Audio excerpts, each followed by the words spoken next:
Well, thanks everybody for coming tonight. So my name is Ming.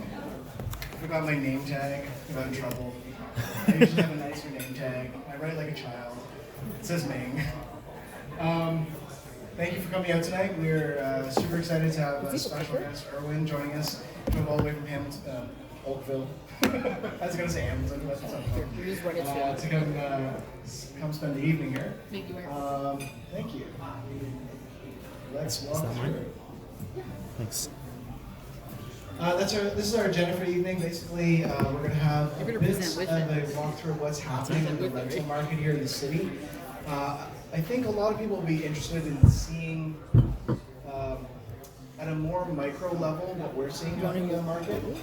Headlines being one thing, but we have some very specific cases to walk you through. Next will be Erwin speaking. After that, we'll take a bit of a networking break. Please take advantage of that time to meet somebody else in the room. I was telling a couple at the back there, your network is your net worth. I truly believe that. It has literally saved me hundreds of thousands of dollars having very specific conversations about development and whatnot, and I have course corrected as a result of those conversations. Erwin will continue his presentation after that, and then we'll wrap up and have some more chatting with other investors. Okay, a couple of housekeeping items. Please support this local establishment. They are kind enough to host us every month, and they are wonderful people. The food is good here. There is washrooms downstairs, right underneath us if you need to use it. Just out of respect for everybody, please keep your cell phones on silent as well. We are recording right there, and sometime about a week after this, it will be up on our website. Make sure that you're on our mailing list so you are notified about the recordings. That way you can pay attention, you don't have to worry about taking pictures of slides and making notes. You can make sure you're on our mailing list. There's a QR code on the table at the front there. Just scan it with your phone. Oh, yes, my favorite slide, our legal disclaimer. So this is basically saying, if you are unsatisfied with what you're hearing tonight, your course of action is to leave. So hopefully you enjoy it and you're here and you stay and you can participate. But if you are unsatisfied, you are welcome to leave. Okay, so who am I? Who is Volition? What is it that we do? You can come through the door. Have a seat. So basically, we were born out of the fires of people not believing in this city. When we were first starting investing, we heard a lot of this stuff. You can't invest in Toronto. Toronto doesn't cash flow. It's too risky. It's too expensive. But we have a very different mentality when we look at investing. We care about fundamentals. We look at population growth. We look at GDP growth. These kind of things that drive value in real estate. And that's what started Volition.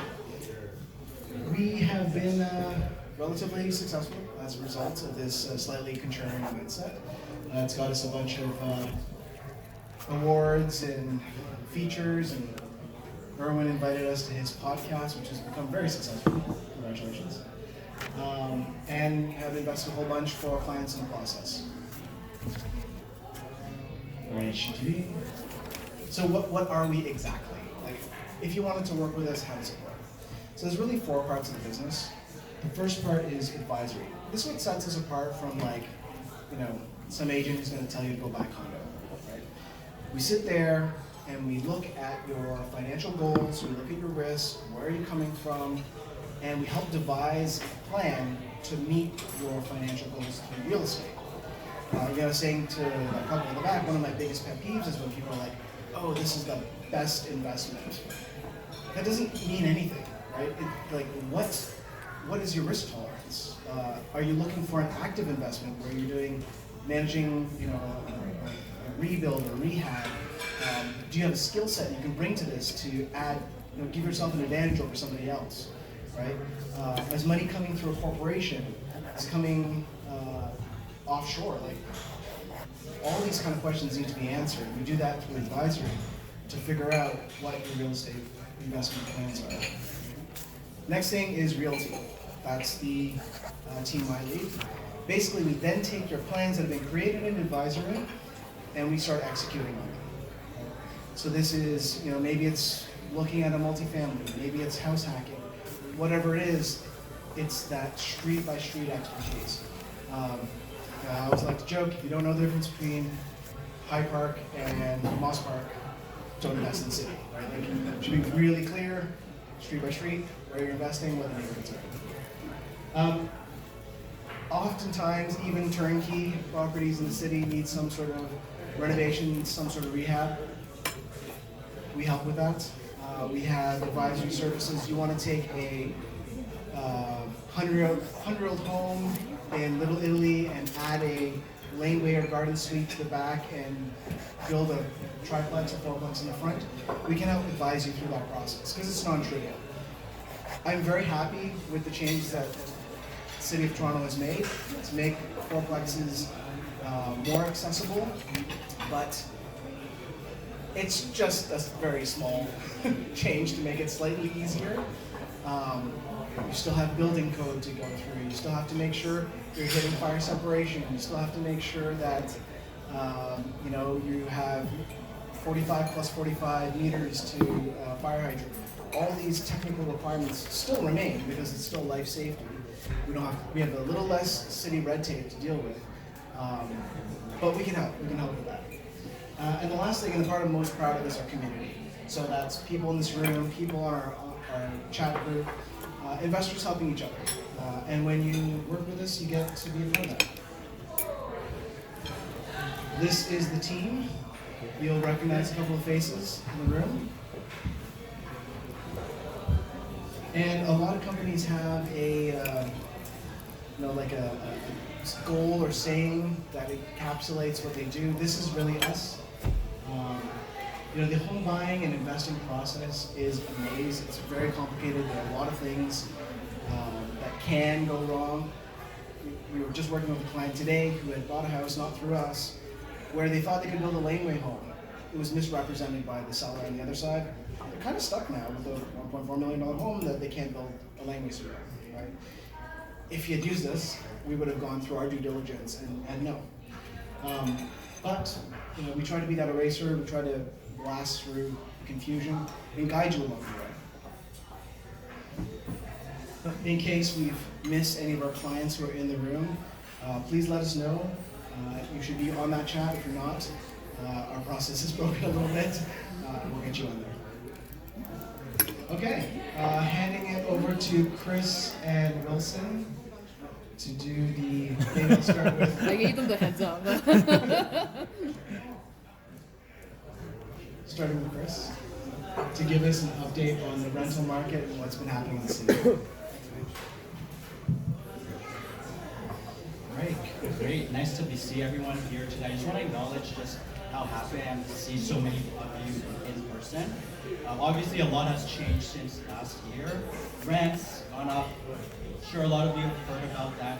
So I'm just really here to talk about some of the rents in Toronto and some of the areas that we focus on.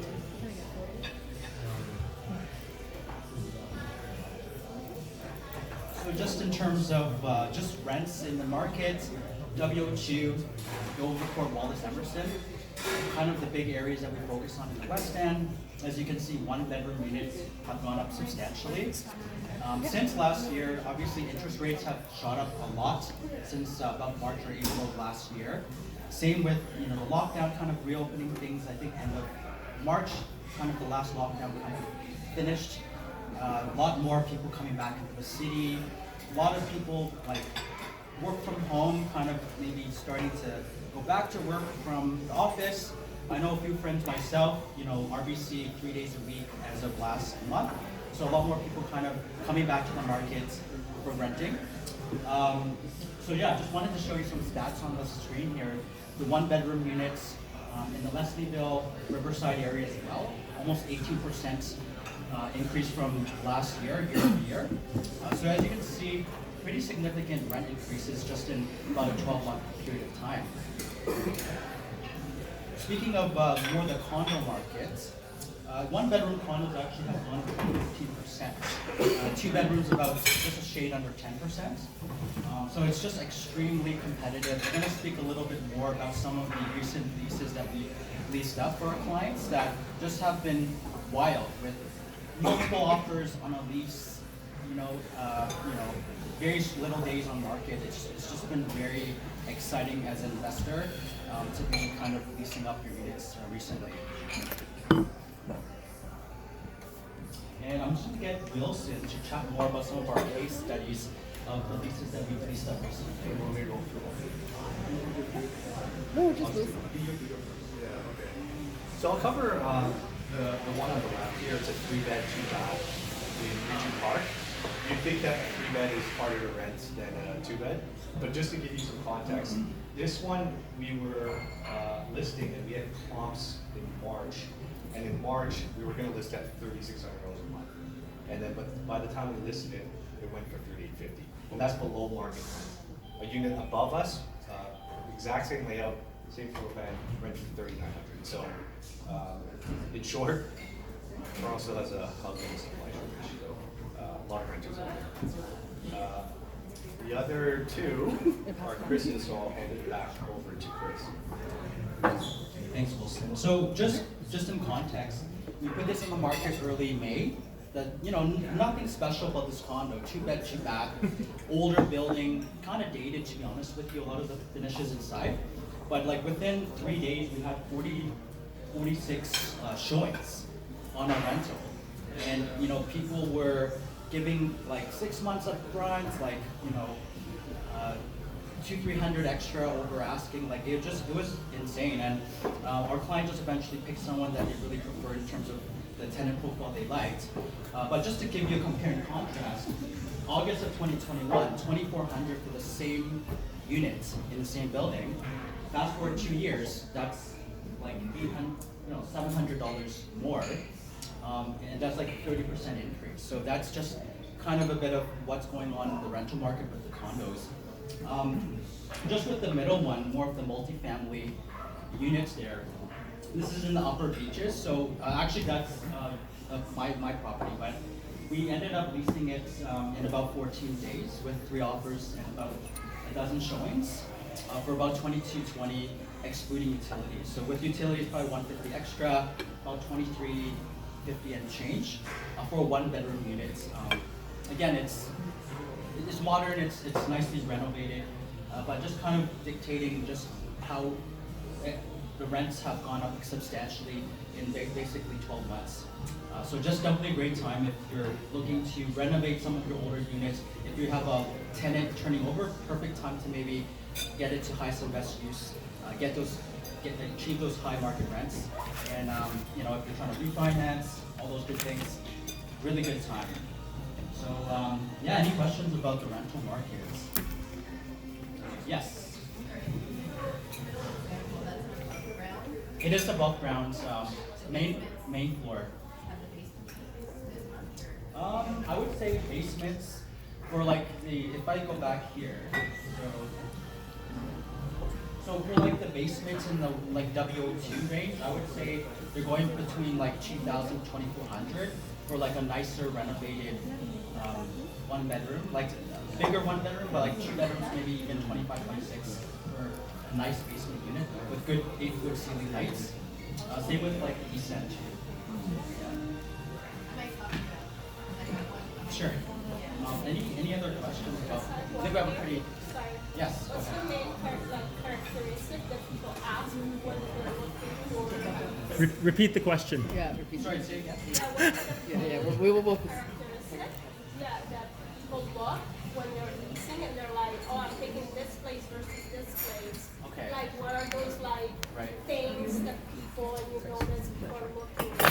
So the question was, what are prospective tenants looking for when they're looking for the ideal unit to rent? So it really depends on your tenant profile. Like I would say for the Volition team, we focus on millennials, like maybe late 20s to like mid 30s, looking for like nice finishes like quartz countertops, ensuite laundry, big windows, high ceilings, open concept kitchen, living space.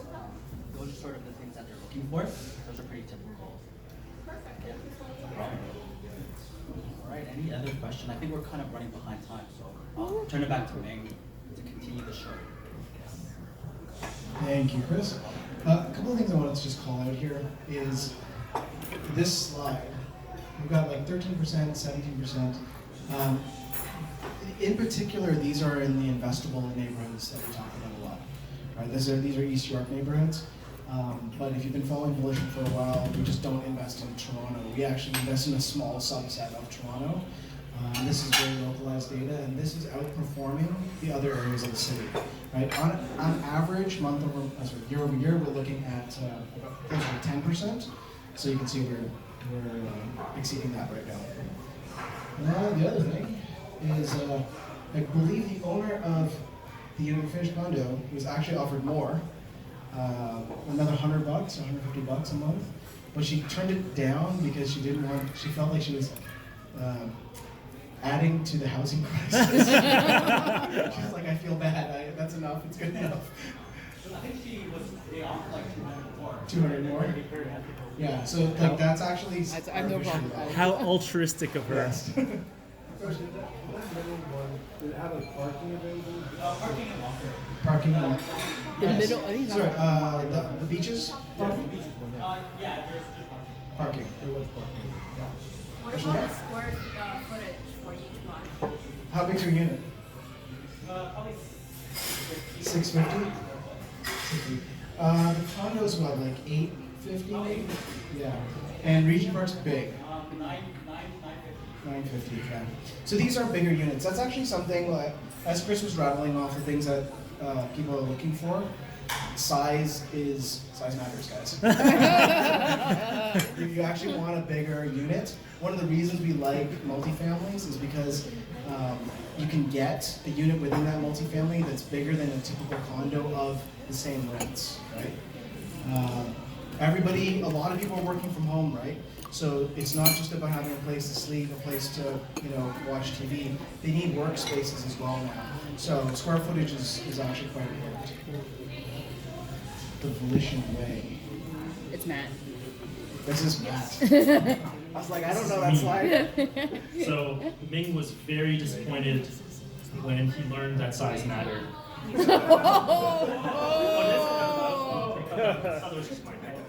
Hi everyone, my name is Matt. I am the head of advisory here at Volition. Another thing, I know the Volition team knows this. I'm just going to add one more thing though. What's becoming even more and more important is outdoor space, access to outdoor space, which was incredibly important during COVID as well. All right, so Ming was talking about how you couldn't have set me up any better. Ming was talking about how we invest in very, very particular neighborhoods. Funny enough, my first slide is a heat map of Toronto, an investment heat map of Toronto. Now, let me ask you a question. How many of you here tonight are new to this meetup? Yeah, a lot of you. Okay, so a lot of my reused jokes are gonna end. I was kind of worried, but okay. And how many of you have actually been out to our events before? Very few. Okay, good. Okay, so I mean, some of you, especially if you've been out before, if you've been following us, you must know Volition is focused on Toronto. Right? We've been focusing on helping investors invest in Toronto. That's been our mandate for a very, very long time. Literally, we've mapped out every investable neighborhood, so we know where to invest. So, and as you know, Volition's been touting the merits of multifamily investing in Toronto for a very long time as well, right? Like this, as an example, this is a Volition bread and butter triplex. Right? This is the type of investment that we've been touting for years, and we helped people invest in a lot of these over the years.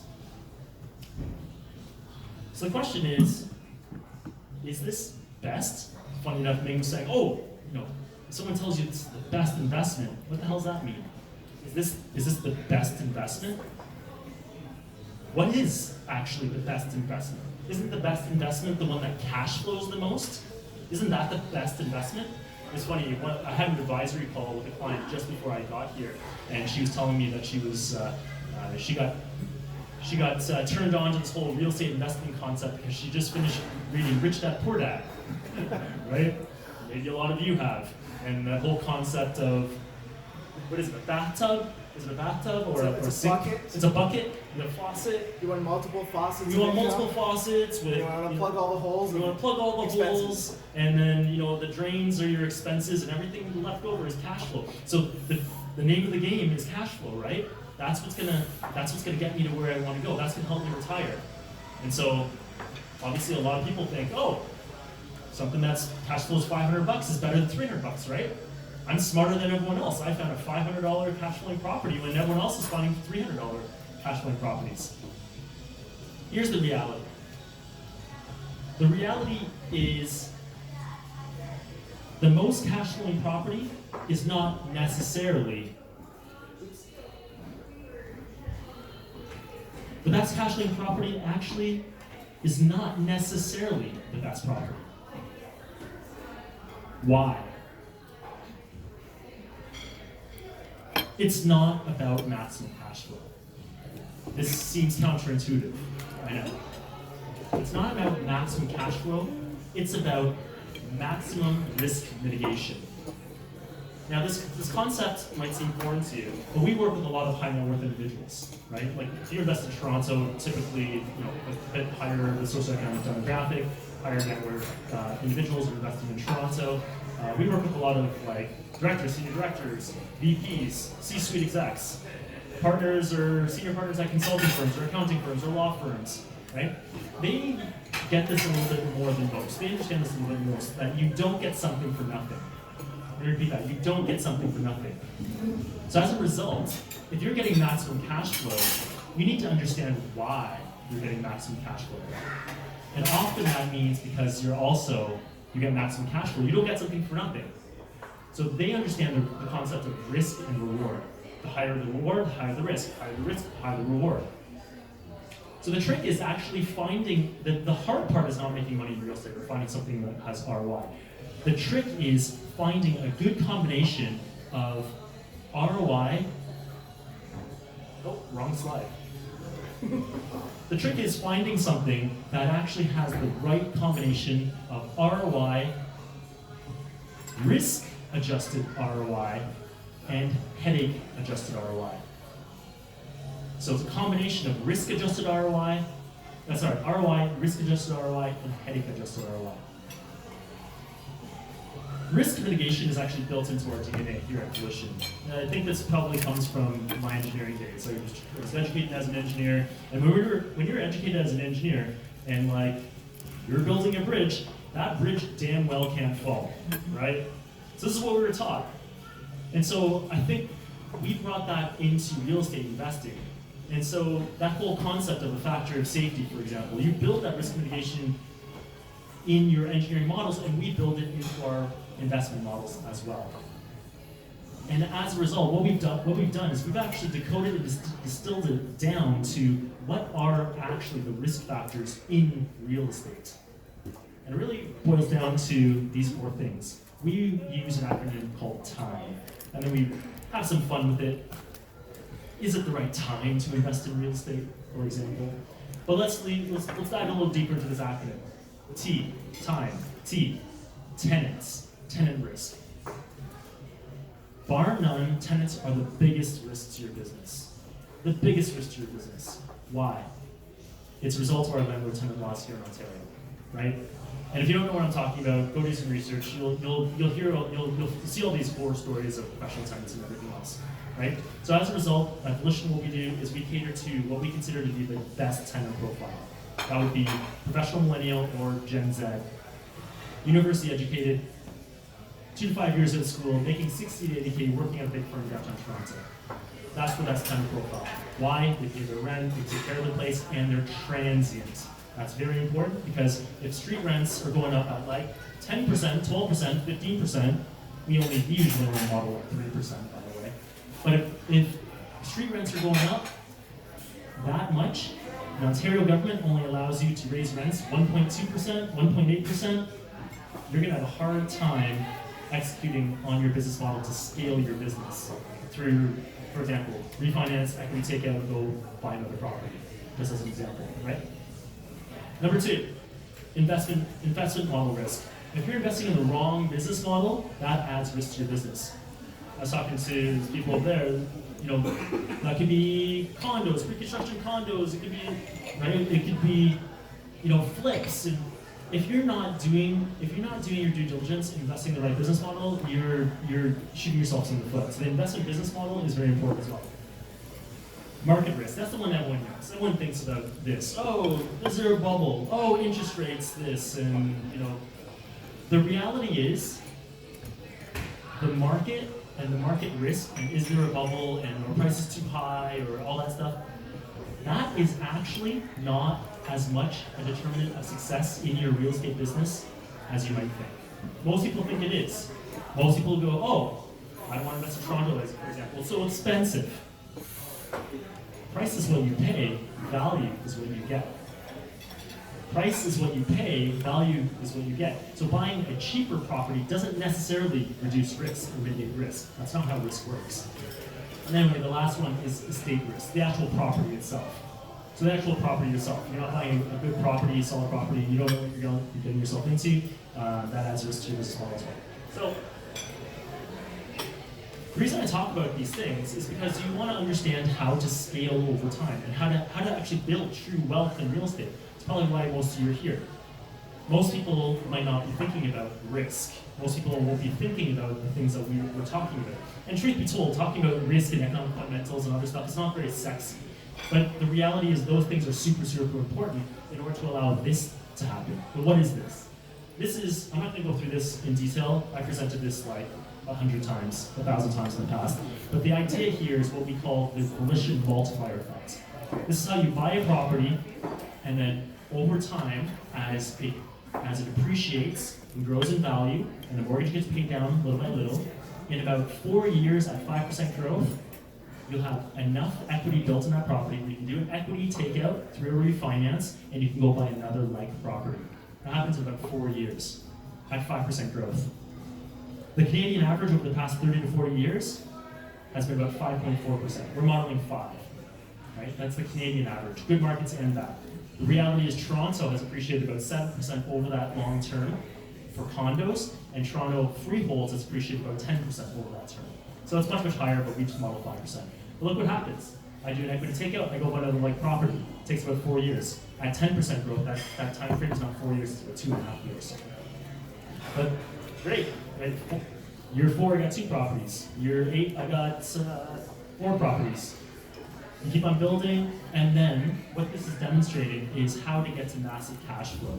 So it's not about, oh, I don't have the slide.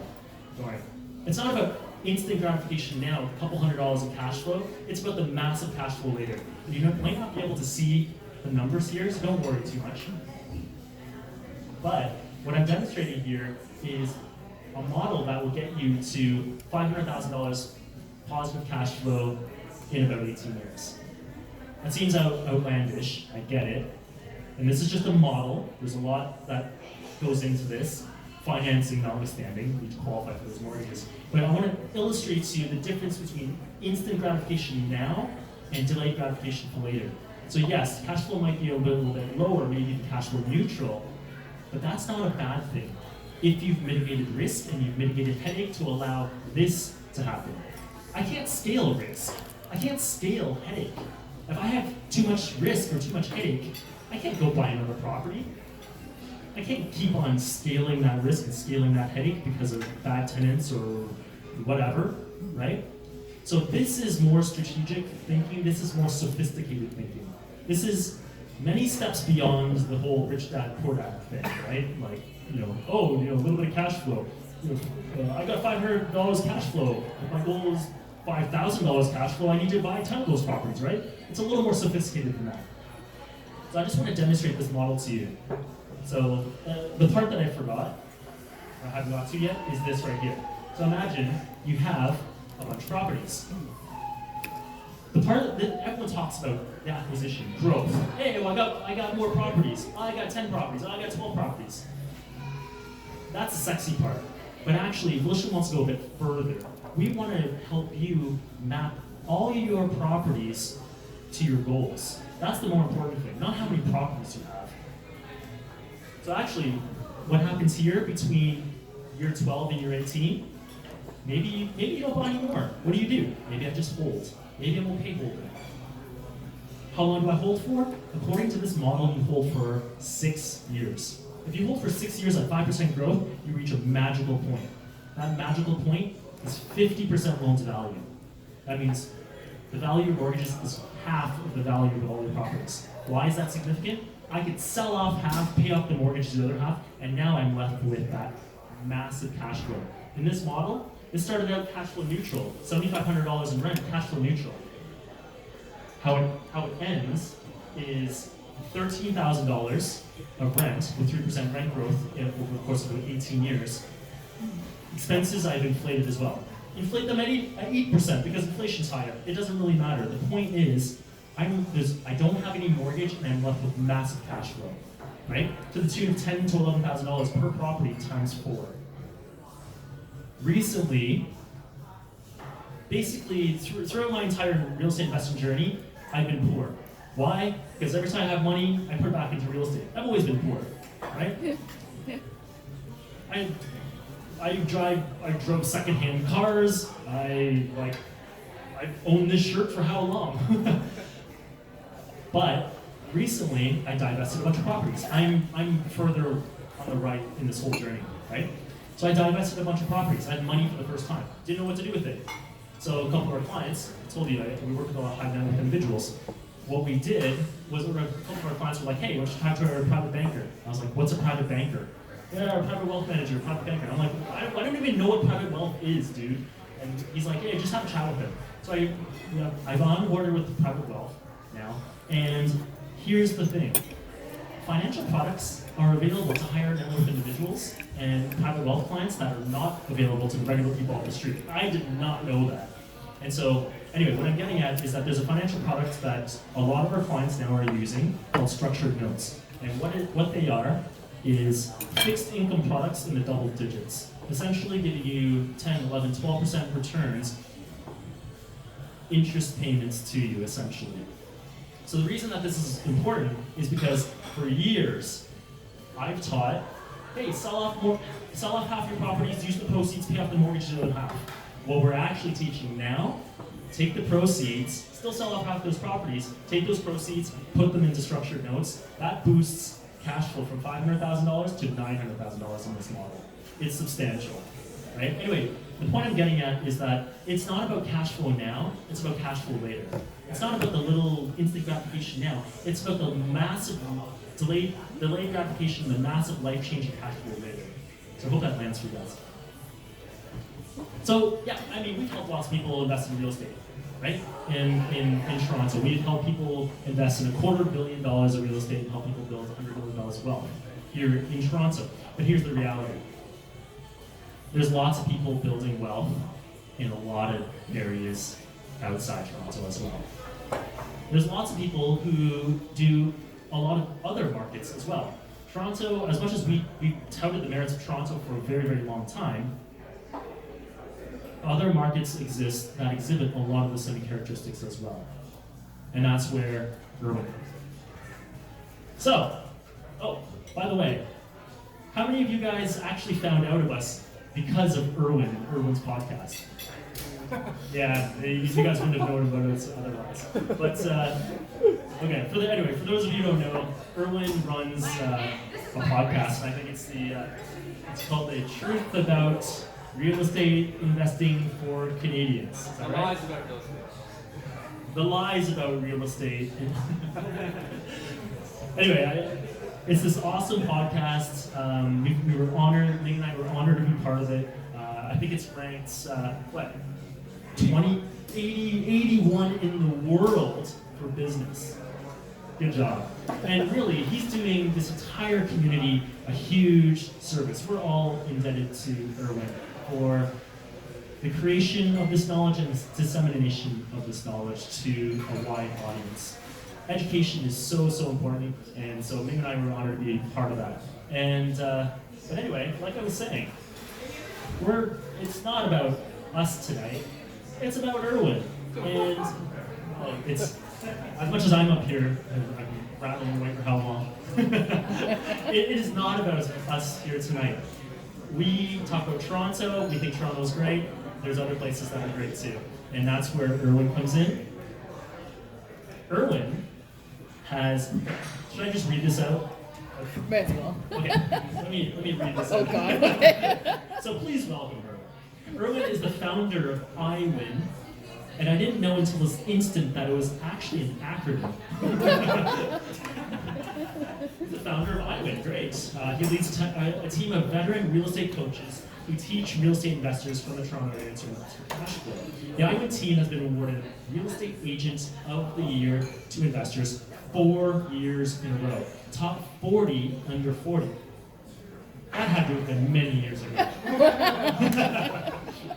And the Real Estate Investment Community Leadership Award. Actually, so Ming and I and Volition were nominated for this award a few years ago too. We didn't win it, we were nominated, but this guy actually won it, so good job. He also has this podcast I just told you about, but let's check this out. This is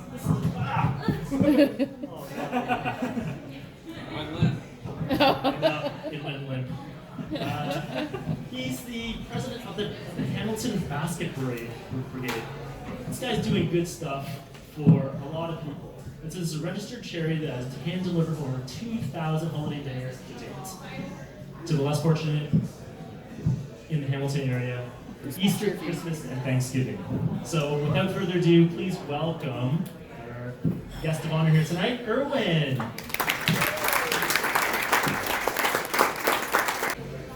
Good evening, everyone. I feel like a rock star with a mic stand. I can't You got the sing. guitar in the back. Do you? Yeah. Are you gonna play later? Karaoke. You're gonna play guitar for karaoke?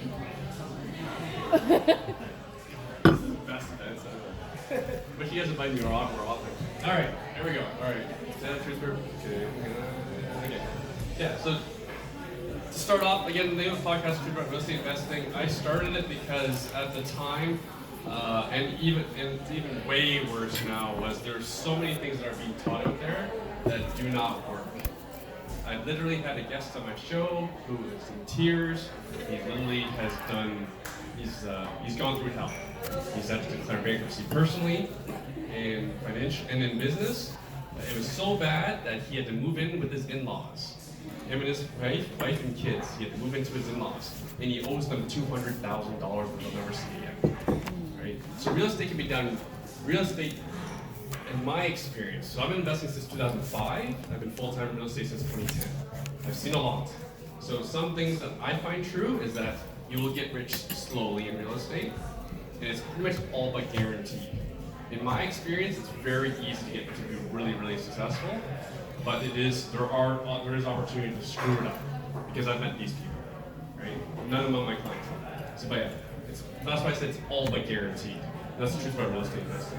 It's pretty much all but guaranteed you will get rich if done properly. And boring investing has worked very well with continuous improvements. Because if you follow Matthew and Ling, even myself, like we used to cash flow with single-family homes. You used to be able to cash flow with a condo, real estate. But we've had to slowly improve. We've had to add more and more density to our properties, and that's how we continue to make money. And that's what we're talking about today. We're talking about more density, using a lot of the strategies that they've been made available to us thanks to Bill 23, via small multi-family conversions, and I'll touch on student rentals as well. Because I am a big fan of student rentals. Our tenants aren't as nice in the markets where I operate as you guys get here in Toronto. So we need to rely on the children of your rich tenants. Who come, mommy and daddy, kids who come to me with mommy and daddy's credit card. I will gladly take your tenants' kids. All right. So my name's Erwin, aka Mr. Cherry Chan. I was literally at a conference earlier this year, And I'm walking along, and someone's like, "Oh, you're Erwin. That's awesome.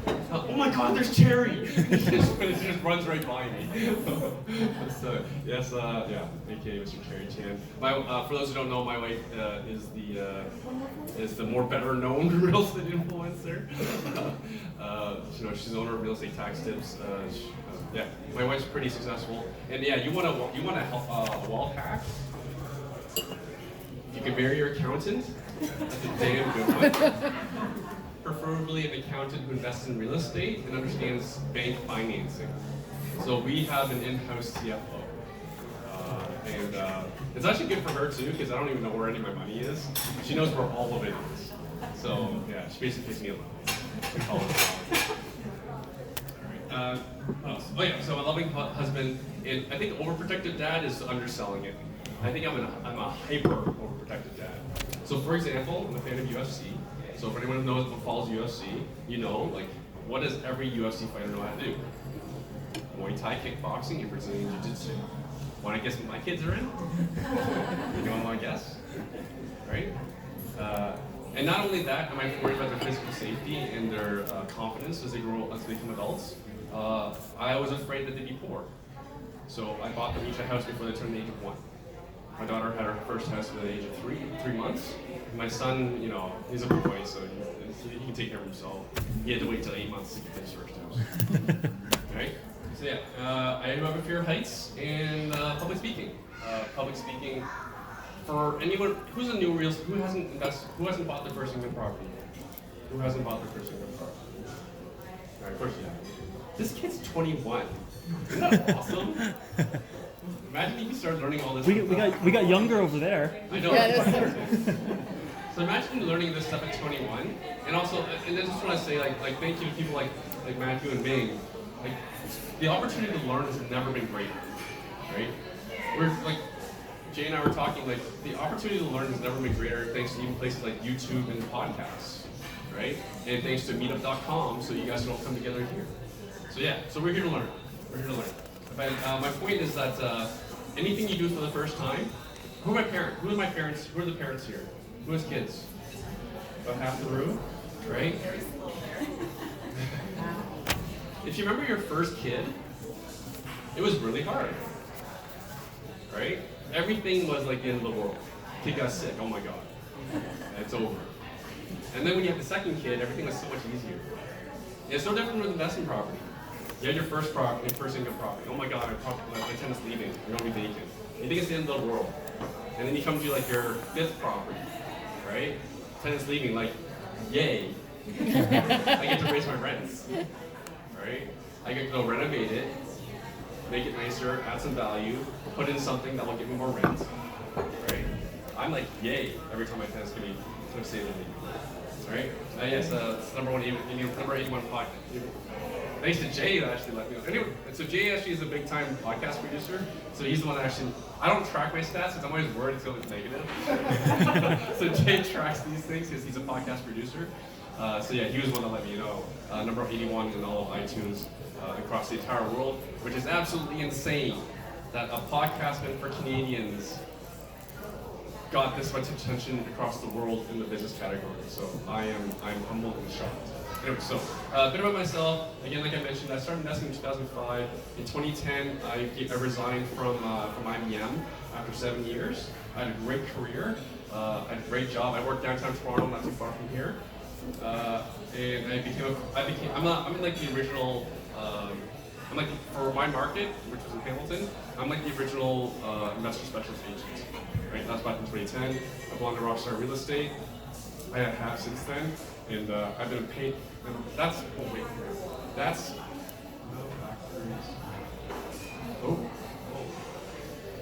bad at this. All right, yeah, there's me. In the context of Rockstar's had over 100 agents. I was number 8. And you can see my knees and Tom's back. For anyone who knows Tom and Nick, I've been a pain in Tom's back for that long. And those are my mentors, Tom and Nick, at the bottom of the So yeah, I go way back. So quick about the business, or quickly about our clientele. Our clientele has transacted on over 420 million worth of real estate, and that's the value that they transacted on. I have lots of clients from like over 10 years ago who made a lot of money, so that number's not represented here. We've had over 350 investor clients. I call them household heroes. Most of my clientele, they're like late 30s into their 40s or 50s. They have kids, and generally my client is responsible for the majority of the net worth built in that family, in that household.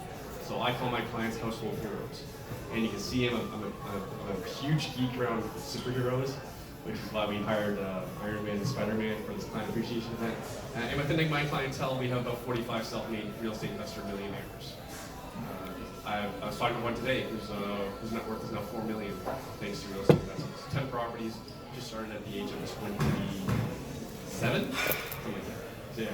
So yeah, Nima, you got lots of years to be my best clients. You get lots of time. And only because of how successful my clients were, is why we won all these awards. And again, these are team awards as well. I did not do this all by myself. Right? So then, I'm a big believer in giving back. I'm a huge fan of superheroes. I have no superpowers. But when someone asks me what is your superpower, if you were to have a superpower, what is it? My superpower is making money. Right? Making money for myself and for my clientele. And because we've done so much, we've given back to our community. We started this charity back in 2016. We registered it in 2018. So we can give charitable receipts for our charity just because we felt it was the right thing at a significant expense to ourselves to register a charity. It's called the Hamilton Basket Brigade. It was inspired by Tony Robbins' Basket Brigade, if you're familiar. I'm sure most of you guys are familiar with Tony Robbins and his own charity. And this was our opportunity to give back to the community. We used to deliver food to families, but the pandemic, you weren't allowed to show up to strangers' houses with food. So we've since had to pivot. We now focus on warm winter wear for underprivileged children. Just like we're problem solvers in business for our clients, in building their retirement funds, their safety nets for their family, how they pay for their kids' education. We solve problems for them. For our charity, we're looking to solve the greatest problems for our school, for the schools in our neighborhood. And when we asked them what is your greatest problem, they actually told us no one starves in school. So the school system is wonderful. I know we all poo-poo on the school system, but no one goes hungry in the school system. The biggest problem was that they were having kids show up to school with improper footwear during the winter. So specifically, they would have holes in their shoes, and their toes are sticking out, and they're walking through snow and slipped in that. So we decided to do something about it. So here's our training I invest, just for context. I believe it's a great way to explain. It's really good advice. Sorry. If I wanted to learn something about investing, I would ask, how do you personally invest? Right? If they tell you to buy on condos, then you still need to move on. So Cherry and I invest about 90% of our portfolio is in real estate. We have an 8-figure portfolio and only have a partner on one property. Other than that, the other 10 properties are owned by us, entirely between us and the bank. We've chosen to grow a little slower because we personally control and we have enough going on in our lives rather than deal with partners. Also, other things, I've course corrected a lot of things as well. We have a little bit of stock, a little bit of gold, a little bit of Bitcoin. For example, this used to say cryptocurrencies. I've now eliminated a lot of them because a lot of them lost my money. So focusing on fewer things. We also invest in real estate developments through our RSPs. We do some whole life insurance, so anyone who's followed us for a while knows we do whole life insurance. And it's largely because we know Cherry and I know we will have a massive tax bill.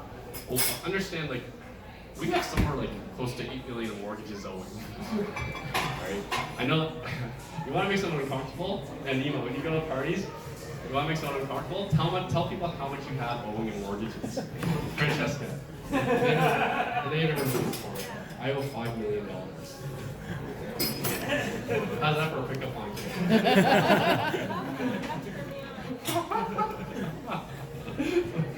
So and so the whole point of having whole life insurance is really just so we can pay off, so that we can pay the tax bill, and and so that the rest of us or my kids do not have to sell any of our assets or businesses in order to keep on going. To pay tax bills. And also, I invest in apartment buildings via REITs, via our also via registered funds. So if anyone wants to have a conversation about these things, I'm happy to. There's my QR code. It's a complimentary 30-minute consultation. If anyone wants to meet with me. All right. All right. So I ask this question all the time. I'm probably a little bit guilty of doing resets a little bit too often in terms of, am I doing the right thing? Are my investments the right thing to do? Is it sane to have $5 to $8 million worth of mortgages? Right? Is it normal to have way too much Ethereum? Right? So I'm always asking questions. I'm always looking at the data. I'm always looking to make sure to validate our direction, what we do for our clients, and also our own portfolio. And also, what are the risks? Always interested in what the risks are. I wish I asked that question more when I was catching the cryptocurrencies.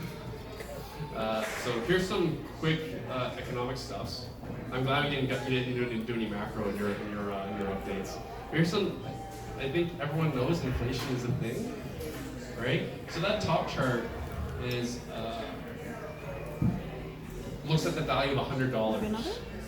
Right? And you can see that basically what hit the fan about in 1971 when the Americans left the gold standard. Right? So I don't think anyone predicts that we're going back to the gold standard anytime. So this should continue as an inflation. And also the bottom chart, that's the p-valuation. That's the buying power of $100. And it's basically just gone one direction. Right? If you held on to $100 for the last 10 years, it's worth very little now. And so, based on that, it makes no sense to be a saver. To be a saver, it only makes sense to save in order to buy an investment, right? So, it's funny, all these cyber crimes and people being like hacked and having their money stolen. I have $5 million in mortgages. Would you like to steal my mortgages?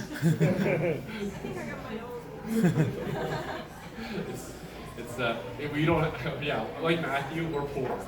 Once we have a chunk of cash, we go buy something. Right? Generally it's real estate. But yeah, here's the trends. Inflation going up, the money worth your dollar, your money is being devalued. So yeah, and then there's this. This is a chart of U.S. bank failures over the last 30 years or so. 20 years. So everyone remembers the financial crisis of 2007, 2008, and you can see we're not that far off right now. Right? Pacific West is teetering. It doesn't look good. The stock fell from $30 to $5 from March till now. So it doesn't look good. We could see some more. And also understand when there's bank turmoil, that generally means cheaper interest rates, right? Because the government's going to bail out these banks. In order to fund that new money, which is generally generated through debt, they eventually will have to lower their interest rates in order to afford all this new debt. And also to save the other banks, right? And there's this if you don't follow Dr. Mike Laughlin on Twitter, I highly recommend that you do. So this is a graph showing, a table showing housing starts and housing completions. So the first column, how'd you do that highlight? Top button. Oh, that's it. Oh, that's pivotal. Okay. So housing starts. Housing starts are doing great, especially Toronto. Where's Toronto? Look at Toronto. Toronto kicks ass in housing starts. They're 77% on target for housing starts. But everyone's getting killed on actual completions. Can you live in a house that started and not completed? No, it doesn't work. It doesn't work anywhere. Not just My point is that no one's going to hit their goal, right? The target for Ontario is to build 1.5 million homes. Looks like we're going to end up about half of that, right? So again, housing prices will continue. There will not be enough housing. Where do you think we should put money? And this chart, again, Dr. Mike Moffat, I find this chart particularly interesting. I know it's a little tiny, but there's all this talk about Alberta. like Ming, Matthew, I'm sure you guys hear it too. Like, oh, just Alberta's where it's at. Everyone's leaving Ontario and BC for Alberta. Over 2 years, Ontario lost 65,000 people to Alberta. How many did we gain? We gained about 400,000. So do I care that we lost 65,000 people to Alberta? Do you care? Nope. All right. Look at the chart. Look at the last 6 years. It's exploding here in Ontario, right? In terms of the number of people coming to this province, right? And something I've noticed in general is that too many people talk about like housing supply and demand without factoring in the money printing that's going on. So this chart is M2 money supply. So this is how many dollars are in circulation in Canada. So you can see, that's the wrong button. All right, hang on. All right, there we go. In the pandemic, Trudeau went nuts and started printing money like crazy, right? We went on a whole new trajectory. So just look at this. It took about 16 years. It took about 16 years to double the money supply, from 1.2 trillion to, sorry, to increase by 50%. To go from 1.2 trillion to 1.8 trillion. It took about 16 years or so. And then we just went hyper growth in the pandemic. And Canada never slowed down. The Americans at least slowed down the amount of money they put the money printing they were doing, the amount of debt they were creating. Canada never slowed down. So real estate didn't just get more expensive. It actually takes more dollars to buy real estate, right? So this is one angle that many people miss about investing in real estate. Just like I was talking about $100, if you saved $100 for 10 years, it's devalued, right? Now so it takes more money now to buy a piece of real estate, right? Oh yeah, up trim. And you don't have to believe me if you all know I'm a commission salesperson. So I always look for what is the truth. I am on this journey of truth seeking. So I asked ChatGPT, right? Is real estate a good hedge against inflation? So go, if you have, who's not using ChatGPT? Who has not? So this is your homework. Go use it. It costs nothing. Stick in your name and your email address. That's all it takes to sign up. Ask it how to battle inflation. Ask it, is real estate a good way to battle inflation? Because I'll spoiler alert. When you ask ChatGPT, how do you battle inflation? There's about 5 answers. 2 of them are investing in real estate. Because one of them is owning a hard asset, and the second one is generate more income. Right? So you have an income and producing piece of real estate, you're 40% of the way there. Right? In terms of battling inflation. Oh yeah, and this is I think we all know, like, unemployment rate is like historically low. And so on the flip side, the lack of labor, so for example, to have a housing collapse, you have to have a couple things. One of the things is there has to be no credit. The banks stop lending. The other thing is you have to have massive job losses, right? We have no massive job losses, right? Like my cousin just lost a job at Shopify. But but Shopify is like what? And how many people do they have in Toronto? 1,000 employees in Toronto, right? He's a minority. But yeah, there's a massive labor shortage. You see the general trend. You see the general trend is that we have generally the red line is generally going up in terms of labor shortage. It's just getting worse. It's hard to have a recession when there's a labor shortage. But basically, anyone who wants a job can have a job. And anyone who wants to be a realtor can become a realtor. So I have a question. So like I said, my kids already own properties. I'm not going to give them to them for free. I'm probably going to make sure that they have like a $2,000 or $3,000 mortgage when we do give it to them, right? Just so they feel something. I don't think it's reasonable for them they won't be able to afford an $8,000 or $9,000 mortgage, like some people have, right? But imagine, what if your parents handed you a house? How would your life be different? Right? Because again, I'm always taking in information. So for example, good friends of mine, she lost both of her parents, right, before she turned 30. But they were successful people. They saved up. They had lots of insurance, so she was financially very comfortable. And so then what I saw from her life was that she still worked. She had a great corporate job. She worked in like the finance department at a law. So she was making a 6-figure job. But also I noticed that she traveled a lot, more than I did. And she got married early 30s and had kids, which is not common for this generation because they can't afford it, right? So that taught me. So understand, I didn't have my first child until I was 33 years old. So it's funny at the time. I was like, oh shit, we're gonna have a baby. Well, I'm pretty old already. I probably should have a kid right now, right? And then my next thought was, I'm gonna be an old grandpa. I need to make sure I do what I do so that my kids have kids at a reasonable age. Hence, they own a house already. We're gonna help them take care of their financial security, right?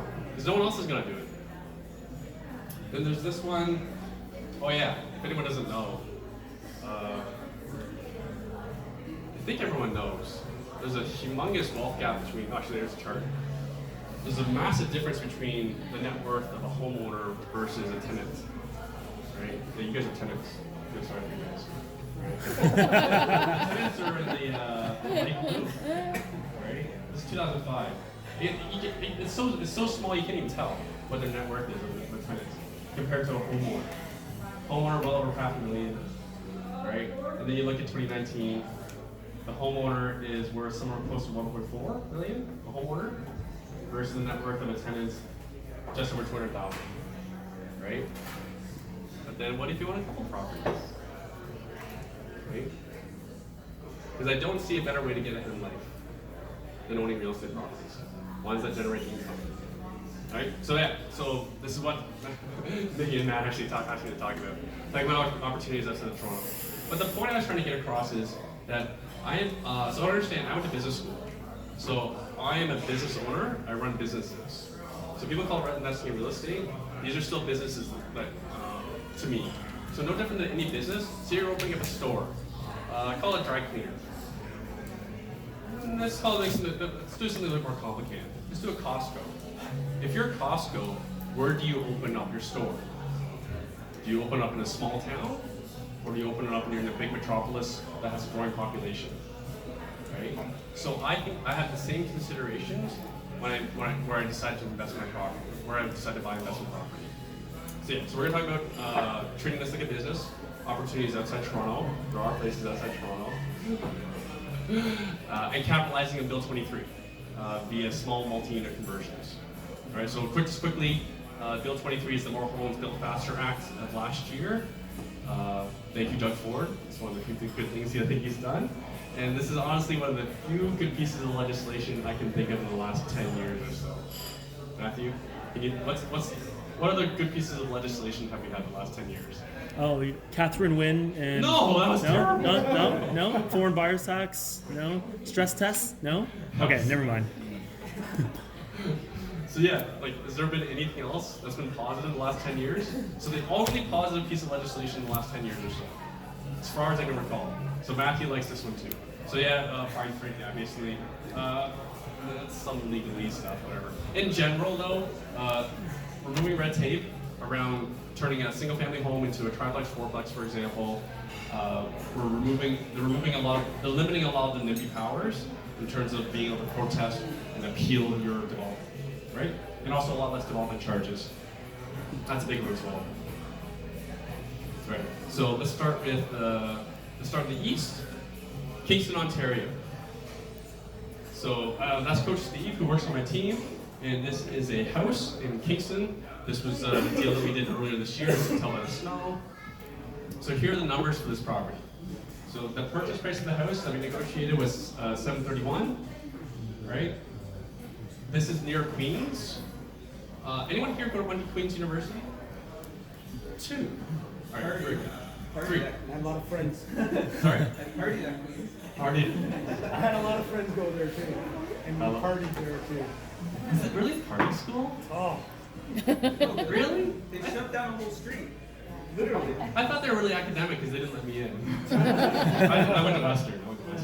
Anyway, yeah, they're snobby school. As far as I'm concerned, they're a snobby school. Anyways, so this is a student rental example. All right, so this house is a 5-bedroom house, and rents at Queens U are now $900 a room. Is that what you guys were paying? $900 a room. What were you paying back at Queens?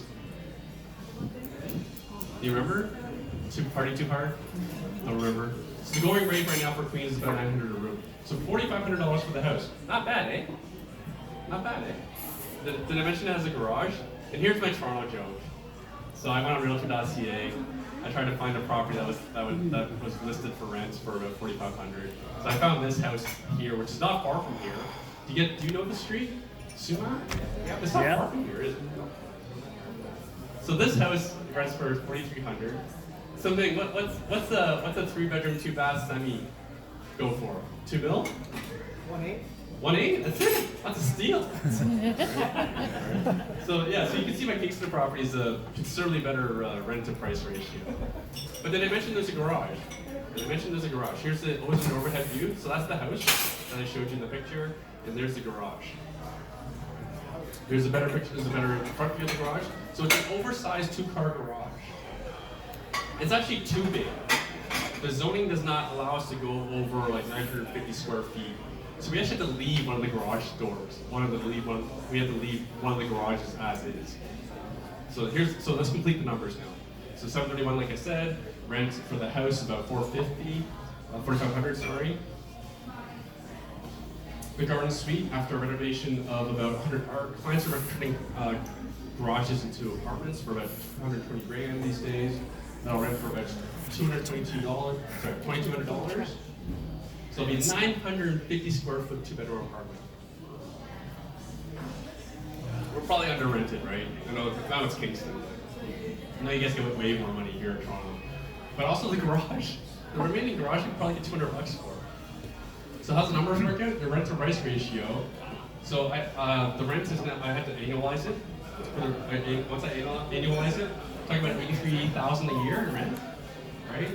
So that's almost 10%. Not bad, eh? Almost 10%. Almost a 10. Yeah, where were we now? When was the last time we talked about? So this is next to impossible to see. Just using 5% market price increase rate, using a 5% mortgage. I had a client just sign a duplex for 5.05% for a 3-year fix. So I'm using 5% as my interest rate. And I've left some of the other things blank. I did include vacancy costs. The cash flow number, it assumes an all cash down payment and paying for your renovation. But if you just did the math, say you had to do if you did a home equity line of credit for the down payment, which I put at 25%, and the renovation costs, you're probably still slightly cash positive. That was enough. Yeah, I don't come in often enough. You guys have great deals, so I'm not. This is not that interesting to folks. Here's the unicorn deal that we just did in Kingston. So unicorn alert. So guess how much this house costs. I'm gonna show you some more pictures first. So guess how much this house costs. That is That's an 1,100 square foot house with a custom with a more recent garage. Note the garage also has Kingston, Ontario. 600. Right. So also understand this garage has a bathroom, has a furnace. Oh, it has the garage has a basement. 500 square foot basement. The lot is about I think it's 86 wide, about 140 something deep. Right? This is the back view of the house. So you can see how deep the garage is as well. And this is the view at the backyard. There's no back neighbor. Alright? So guesses? How much the house is? 750. 820. 750. 820, 750, 650, 650. We're playing prices right. There is a price. Closest without going over. 600. 600. 780. 780. Alright. So again, 3-bedroom, 1 bath, just under 1,100 square feet. The basement walks out as well. I forgot to mention that. Yeah, that's how big the lot is, 175 deep. Walkout for the basement. 200 amp panel already. 200 amp panel is important because for duplex you need 200 amp. The garage has a 100 amp panel. Anyone's in a garage with a 100 amp panel before? Right? Yeah, I was like, The designer has already approved this property for duplex conversion and for garage suite conversion. So just like Matthew was saying, Ming said earlier, like a client ran into a problem they didn't when they found out they couldn't anyway suite. We have because we do volume, designers will take our phone calls. So folks with like BCINs, people who get you your permits and whatnot. So we call them, we ask them for their approval. Can we do what we want to do on these properties? So we make sure we have that before we form a deal, before we put offers in. Because what's the point of making an offer if you can't develop a property, right? So pro tip, yeah, get your green light from your designer, planner before buying, firming up. So I bought this for $640. Close. You said $650. You went over. Oh, I went over. 600. 600. Okay, I have a prize for you. That's not what I do. Thank you. I'll pass it over. Your prize is here for participation. Which doesn't teach people anything, just for participating you get a prize. This was an estate sale. 70 plus days on market. DOM, right? What's it mean? Days on market. Right? Took over 70 days to sell. They were asking 650. We got this. We lowballed under 600. They didn't like that. So we settled at 640. Right, here's a renovation plan. The main floor needs about 50 grand to clean it up, and then we'll get about 2,200 in rent for it. Right, plus utilities. I would then do the basement conversion. Sorry, I do it at the same time. I do the upstairs and the downstairs of the main house at the same time. Right, basic budget for this one is about 110,000, and then once it's done, we can rent it for 1,800 plus utilities. So you're all in for 800 grand to collect 4,000 in rent. Is that all right? Some guesses? It's all right. Now you refinance it, right? Because if it was me, I'd want to pull some money out to then go pay for the garage conversion, right? Recycle that money, repeat it, right? And then so garages again, they're costing our clients around 110, 120, 130,000 dollars to do. And this one, our quote is about 110, and then we can rent out that garage suite for 2,200 plus utilities, right? So again, your total rent now for this property is about $6,200. $6,200, and we're all in for about 800 grand. Right? So again, the cash flow, because the cash flow is high on this property, because of the garage suite conversion. Again, even if you did all HELOC for the down payment and the renovation cost, you'd have a chance. You'd actually cash flow positive slightly. Not bad. It's essentially no money down. It's none of your own money. It's all equity that you're using to your down payment for your investment. So yeah, if you're interested in talking to Steve, hopefully you want to try and find the next unicorn property. So this is how you can book a consultation with Steve, and he can help you with that. That's his email address as well. So Steve is on my team. He covers from Trenton to Kingston. Our preference though is Kingston right now. So, and then understand that we do tours.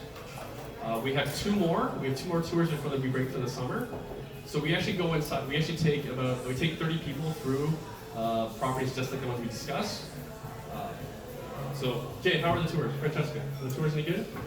They were okay. No, just Jay, Jay, are the tours any good? They're good. yeah, we're Very detailed. Very detailed. They are very detailed. A lot of insight. A lot of insight. So when we do a tour, we actually meet for coffee first. I drink a lot of coffee. So we try to pick a local place that's pretty cool. Usually one of the top coffee places, just to congregate, have a chance to network. And then we go see about 2 properties. So here's a picture I took. We're actually inside a garage. We're inside So you can see why we have to cap the tours at 30 people. You guys were in this one. Yeah. Somewhere. This was a big garage. Yeah, it was a big garage. This one was about 650 square feet, this garage here. And then we go for lunch. We have a mastermind lunch afterwards. So I have sign-up forms for anyone interested. Just understand, again, we cap these at 40, and they do sell out. Typically, they sell out in 1 week. We haven't promoted these yet, so and normally we charge for these. All the money goes to the charity that I founded and preside over. But as a gift, as you know, say thank you to Matthew and Ming for having me here. We're not charging anyone who signs up tonight. All right. So if you're interested in signing up, I have sign-up forms here, and we'll break there. Yeah. Good place to break. Okay. All right, folks, we're going west to Hamilton, Ontario. I know a little bit about Hamilton. I used to brand myself as Mr. Hamilton. Again, I was the owner investor focused realtor when I started. And a young lady asked me about how to stand out as a realtor. I found a niche that no one else was in. Today, there's about 20 other people who say they do the same niche that I do. So, but again, I'm the original, and also, where's Pooja? There you go. So this is my track record. Right? That there is a map, and those are all my clients' properties in Hamilton. Right? So for someone to replicate this, and these are all income properties, and these are all almost all of them are bird projects. So like 6-figure renovations, student rentals, duplexes, whatever, right? Lots of renovation. That is, yeah, it doesn't show up that well, but that's a map of Hamilton, again, whatever. Again, I don't know how many properties it is. It's a lot. So that is the level of dominance in order to become someone that stands out, right? We're here to dominate. We're here to win. That's the name I win, right? So here's the Hamilton triplex conversion project. Anyone want to guess how much this house costs? When did you buy it? Yeah, Well, you're asking for too much. I'll give you some other data points. It was fully renovated in 2017. Fully renovated. 650. 400. 400.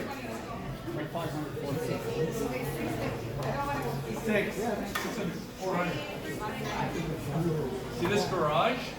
The owner was using it as a music studio. Also had a bathroom and a furnace. That was a lot of people. That was fully renovated. Finished.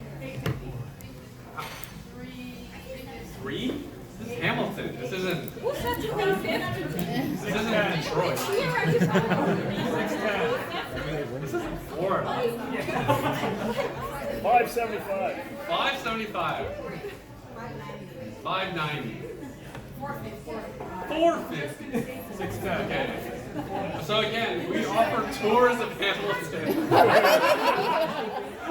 That's pretty good.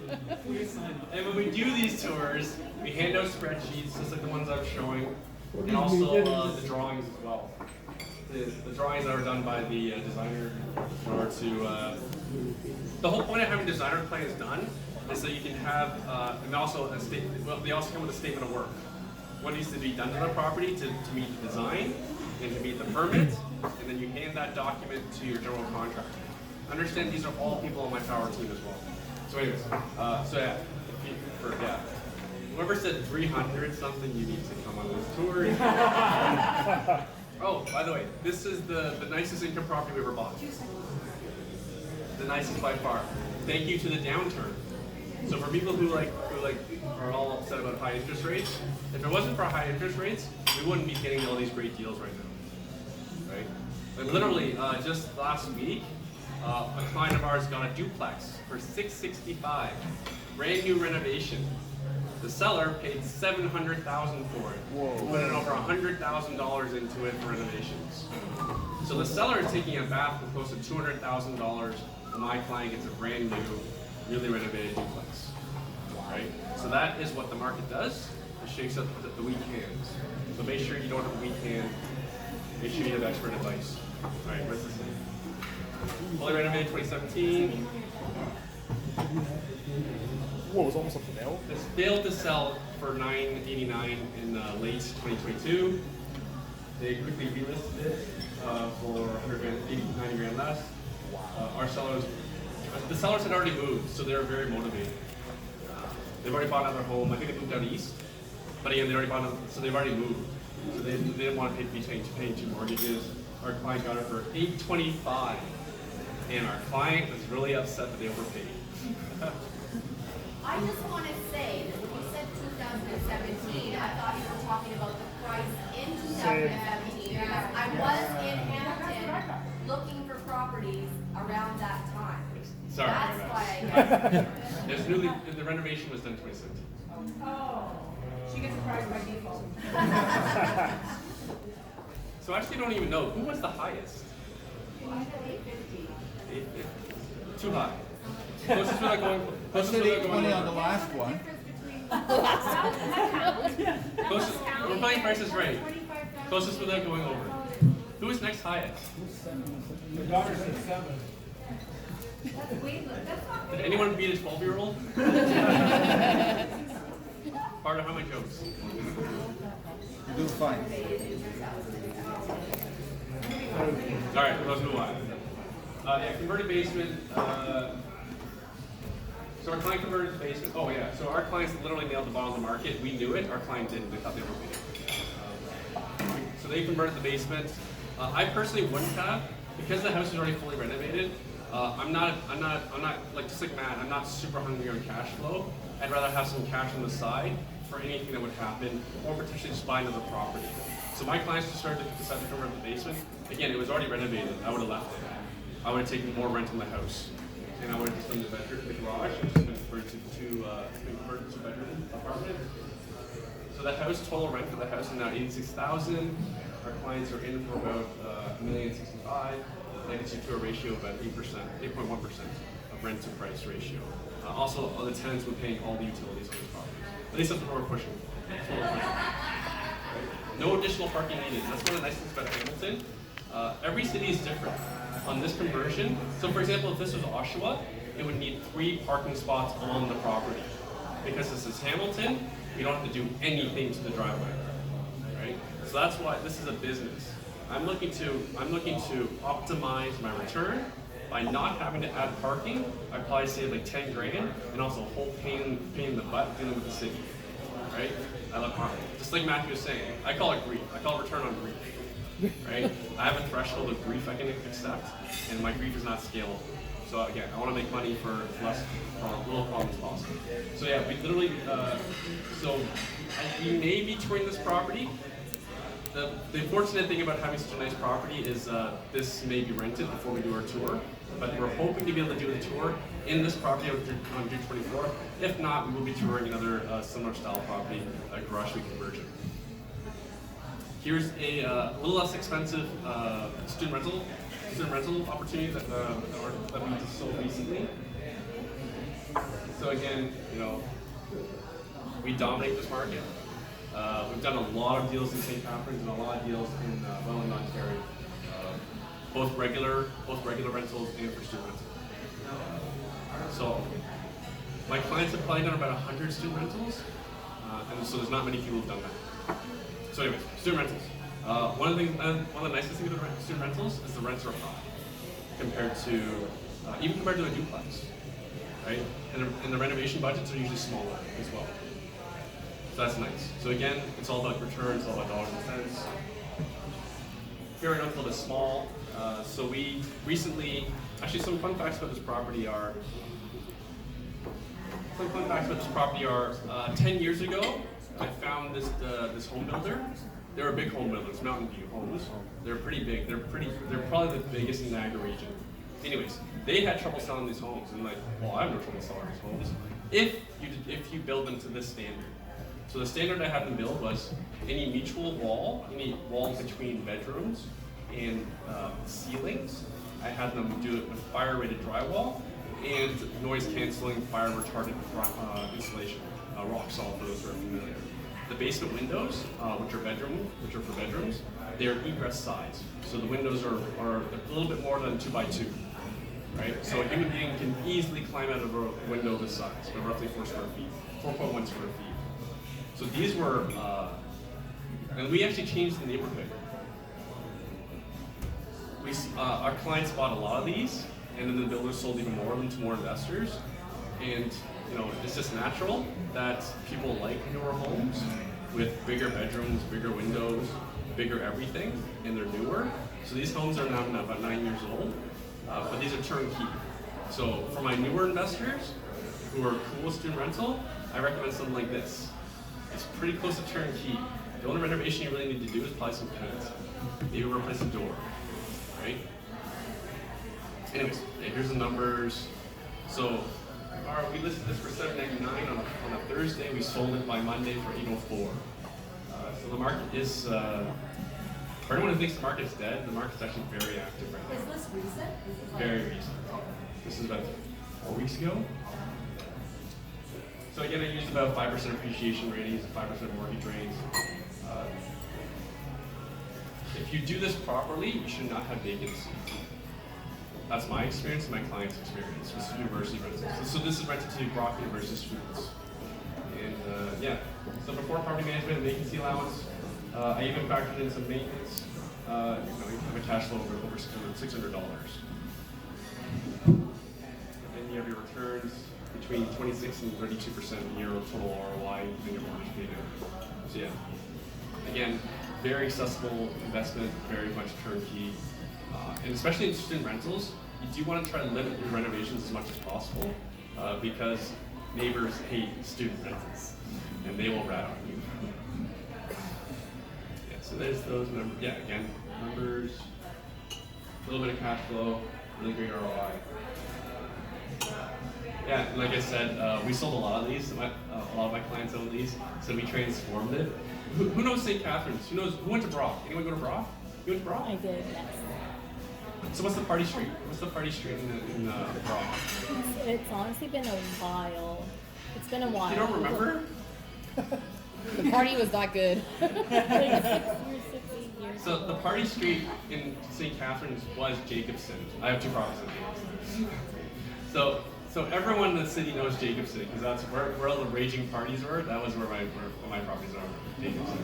And then I completely switched because of my clients. So now Winterberry is now the renowned known part. Now you're nodding your head. Oh, you're a recent grad. Okay. Yeah. So 2018. 2018? Yes. Oh yeah. So you partied on Winterberry? No, not personally, but Not personally. Did you do concurrent education? I did. You yes, did. Yes. Those are my favorite tenants. I love my concurrent education students tenants. What kind of grades do you need to get into concurrent education? $75. While in Brock? While in Brock, yes. While in Brock, you have to maintain 75% plus, which is why I love my concurrent education students. Undergraduate, straight to teachers college. You don't have to apply again. Actually, you do have to. They changed it up a little bit. Oh. It's now a 2 years program, so. But you don't have to apply again, do you? I did To have teachers college? to. Yes, I did. They made you apply? Yeah. You partied too hard. No. So my students didn't have to apply. And it was like a 90 to get in, right? No, it wasn't a 90. It was still a 75. Yeah, What about but they from just high changed school? it. I believe it was a 75 too. Yeah, That it was low, eh? 75. Yeah. I thought we had higher standards for our teachers. Anyways, my students are awesome.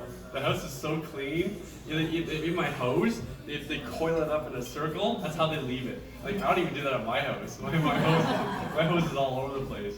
But the students were so tidy, it was awesome. But yeah, Winterberry, that's the party street, and that's where all my clients' property are. Yes, Jade? I didn't have a question, sorry. He's just waving at you. Is that Jade? Oh, I do have a question. Yes, Oscar. When you talked about when you talked about not having any street or any additional parking on your units compared to Oshawa, does that affect your tenant profile? No, there's park on the street. Oh, okay. No, it doesn't. Does it affect your tenant profile, Matthew? If you have parking or not? This is Toronto. It's There's a not. burden to own a car here. Yeah, like you have to say that in Hamilton that we street cars that you went to Toronto, you don't have. Oh.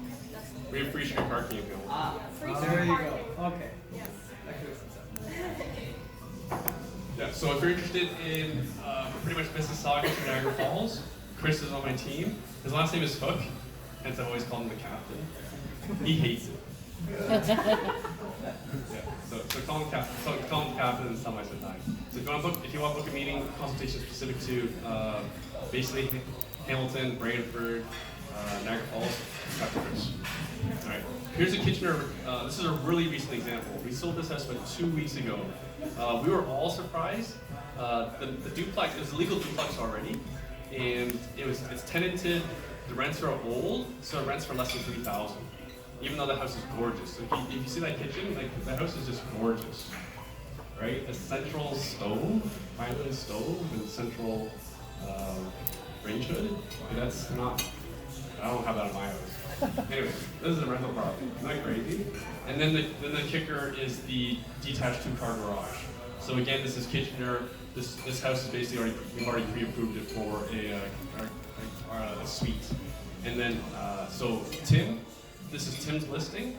Tim's my coach that operates in Kitchener, Cambridge, and he's our listing specialist for the rest of the GTA that does not fall within anything Matthew and Ming touches. I sold one of my properties to them. Exactly, see?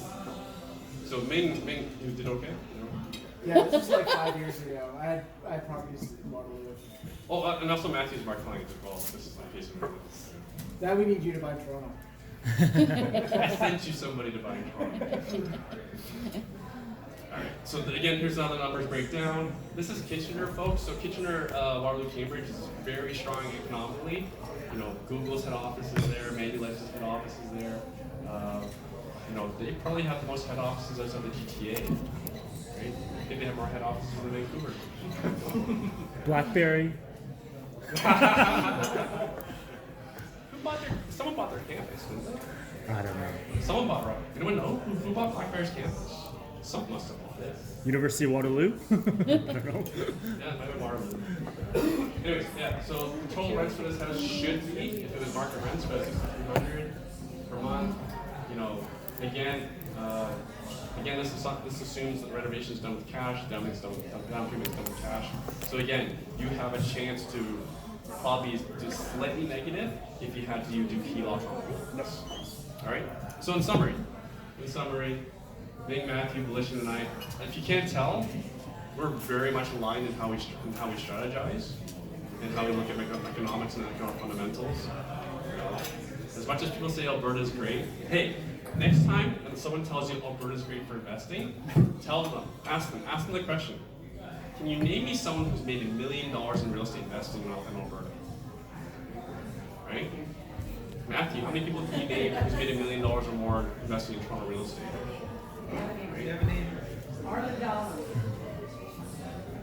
Maybe another one.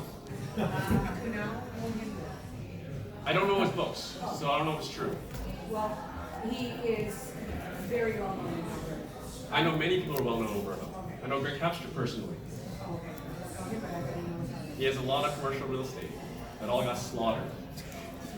Yes, yes, yes. 30% vacancy rate in Calgary office space. He owns lots of it. Right? You know, someone said to me, Russell Westcott. Russell Westcott told me he's lost a lot of money. He's told me personally, he said on the podcast. Right? You asked for a name though, and I do know him. One. Look him up. One. I know Arlen. Oh, you do know. Mr. RRSP. I've known Arlen a long time. Yeah. He used to go by Mr. RSP. Really? You would know him from when?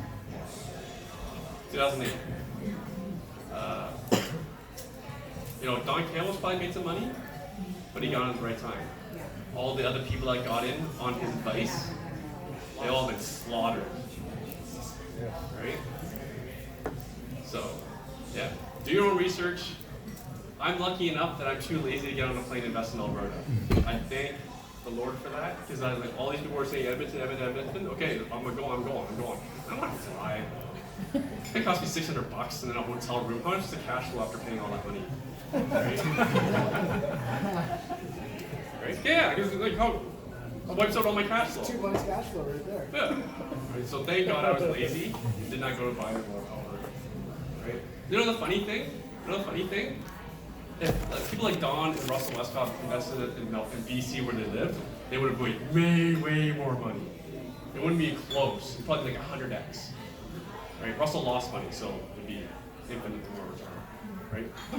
Alright, so yeah, so again, Ming, Matthew, Volition, and I, our strategy is much aligned. As our tenants are not nearly as rich as theirs. I rent to their kids who have their credit card. The economic fundamentals still point to a lot of quality reasons to be buying a quality income property in in Ontario. Like Matthew and I were talking before, like I was talking to an investor this week who's negative $1,200 cash flow on her condo. And she asked me, should I sell? I'm like, I can't believe you're asking me. Wow, right? I can't believe you're gonna have to ask me if you should sell or not. They can't afford it. Bill 23 identifications allows us to generate more rents, force more income, force our property values to go up. We can all make more money. Thank you, Doug Ford. Right? And we're creating more housing. Right? That is the most important thing anyone can do for this housing crisis that we're in. The government's done all they can on the demand side. Raise interest rates, foreign buyer taxes, underused housing taxes. What else? Stress tests, right? They've done everything they can in order to stop the demand side, and versus us small investors are doing way more on the supply side than the government is. Right? You need a team of experts.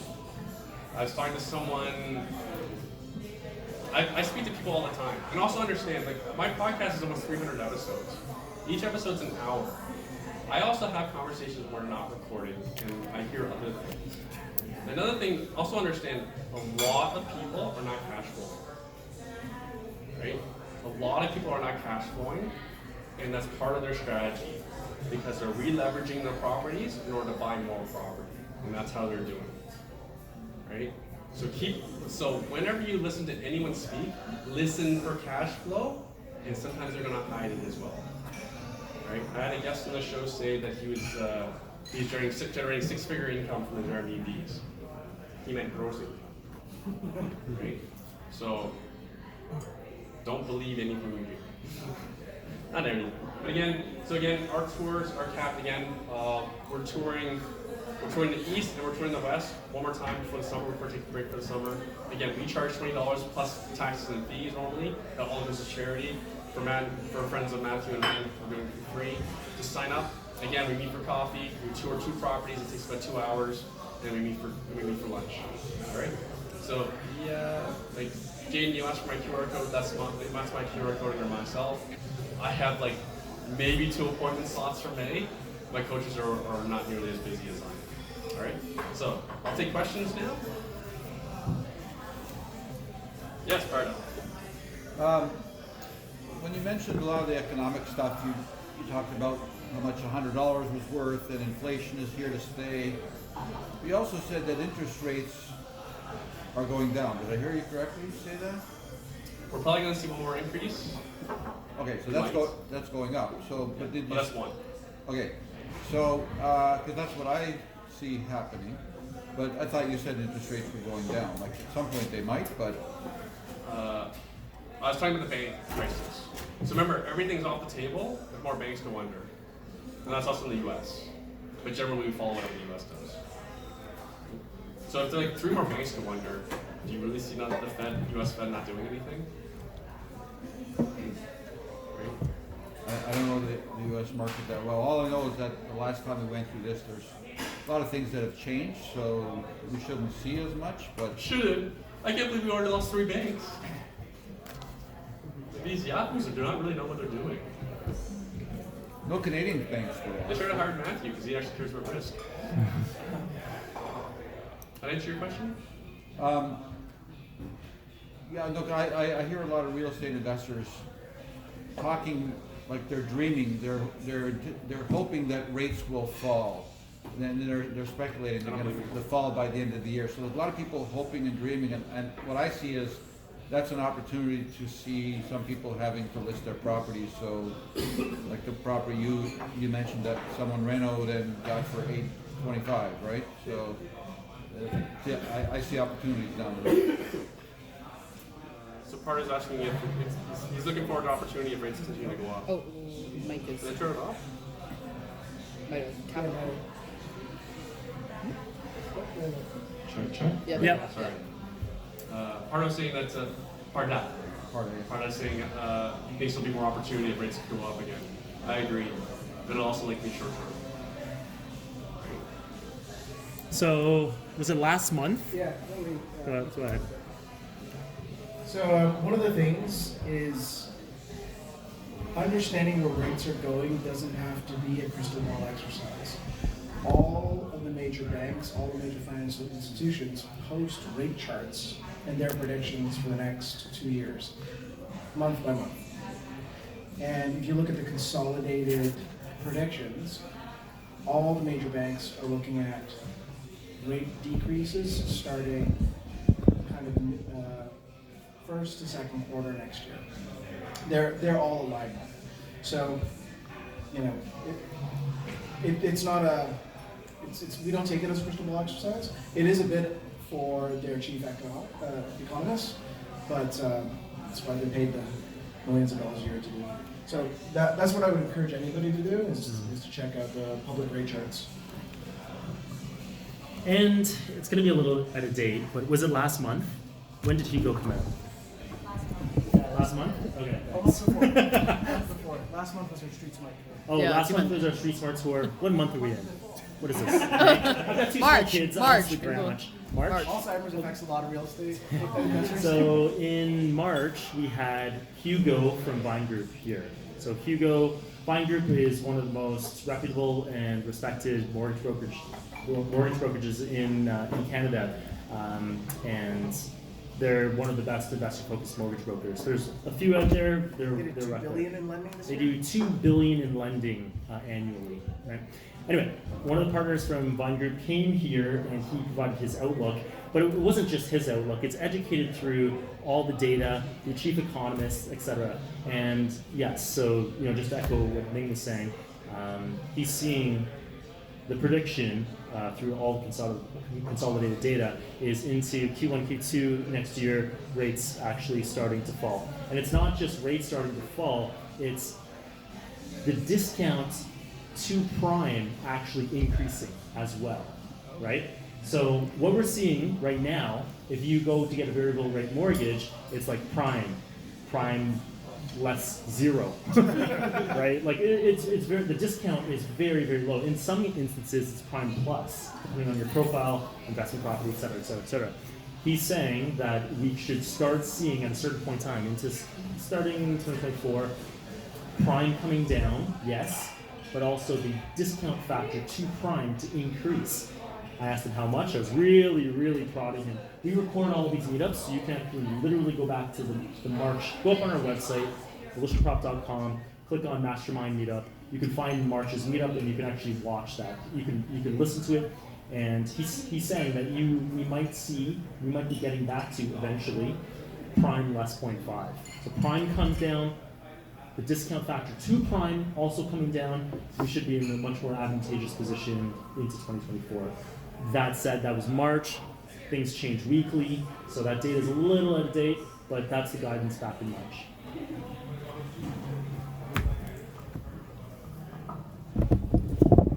Any other questions? All right, that's it. All right, that's it. Oh, yes? Sorry, when will the tour take place in the east? And when you say the east end, which year is that? This year or is it It will be east of Hamilton. Saturday, June 3rd. We usually do our tours on Saturday just for traffic's way better. Yeah. It'll be actually, we're likely going to be in Belleville. Trenton or Belleville. Oh, hey. Maybe I'll catch a ride. I think it's a little bit less than 2 hours from here. Yeah, we did Oshawa, I don't remember months either, in March. We did Oshawa in March. This time we're going to Riverville. We'll start a little bit later, just to allow more time to drive. Any other questions? All right. That's what we're doing. Can I get a round of applause for our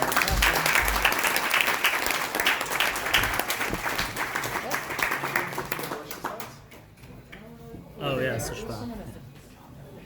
Oh yeah. Oh shoot, I just realized I don't have So thanks, Erwin.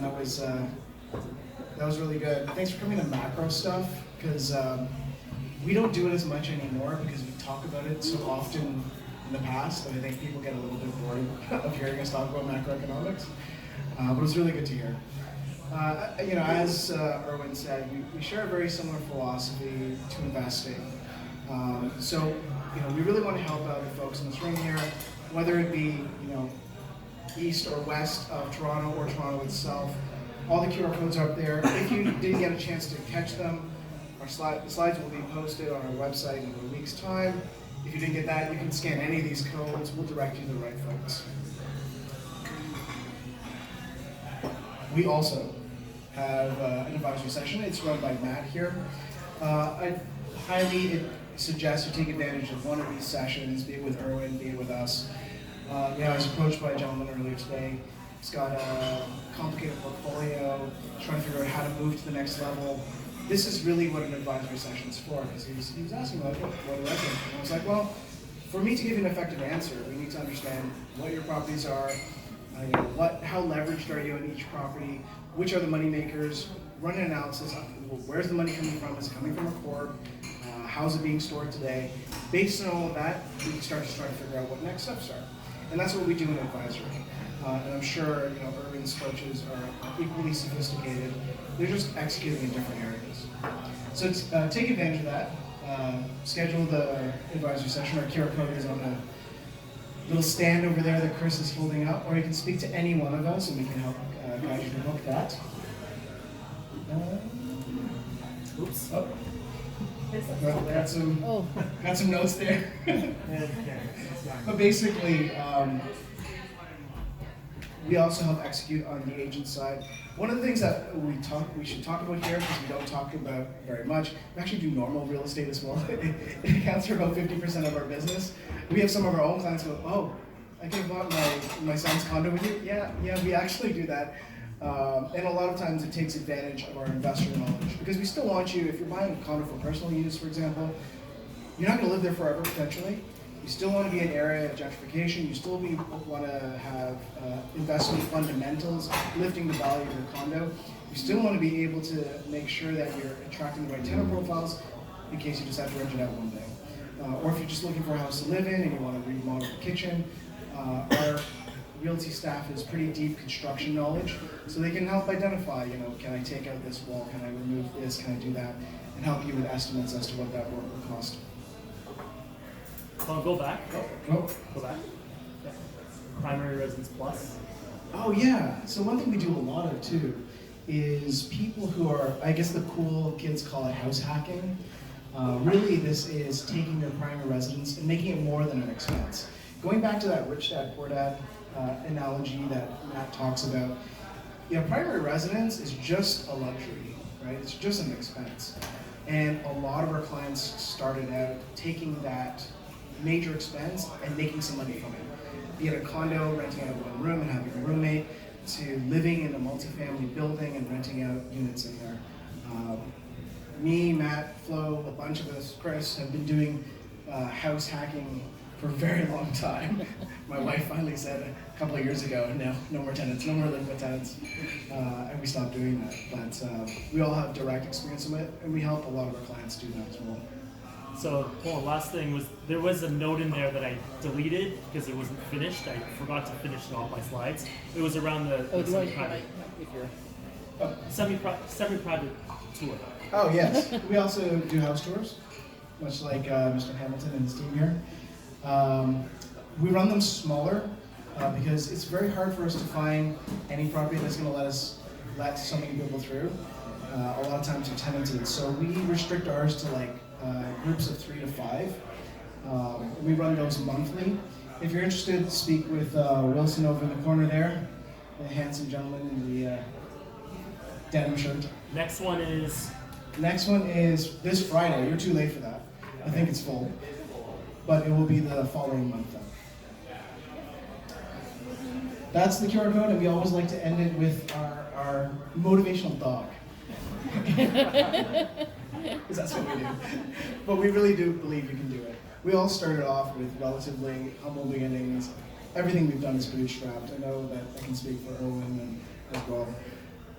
So yeah, if you have any questions, we're going to stick around. Please meet your other fellow investors. I saw people trading phone numbers just now. That was awesome. Gets me excited. But yeah, we'll be here for a little bit and we can have some individual conversations. You sure you weren't making a date? It might have been a date. Real estate investing / matchmaking. Oh, and remind people to settle up as well. Sorry? Or remind people to settle up. Okay. Get them settle up their bills. Oh yeah. Please pay for your stuff. I run fast, but like I don't. Yeah. Flo's reminding me because last time I went off without paying my bill. I got a call from Real that estate while I'm investors driving. are so cheap. Yeah. I was like, did you pay? I'm like, oh, shoot, sorry. So anyway, yes, please settle up your bill before you leave, and thank you very much, everybody, for coming out tonight. Next meetup? There's not a lot. There's just minimal. Next meetup could be a Saturday. Sorry, I This thought one it in was last June, night. yeah. Is it a street sports event? It might be. Okay. It's a little TBD. CBD. Yeah. Looks like we'll be running a Street Smart tour, I just found out. So we'll be doing, so the last one we had a lineup down the block to get through this property. We were going through a multifamily conversion, a fourplex conversion. We'll see what we're able to line up this time. I don't know about you guys, but for us it's like so hard to come up with properties just a couple of days before we can find something. So it's always a bit tentative as to what we're going to see. Toronto market is very, very fast. Things don't last for more than a couple of days. But we do manage to pull it off every year. So please come out for that if you can. We found our clients find them very educational. They're pretty construction heavy sometimes, especially if you're going through a property that needs rehab. But that's what gets us excited. And that's it this time. Okay, thank you everybody.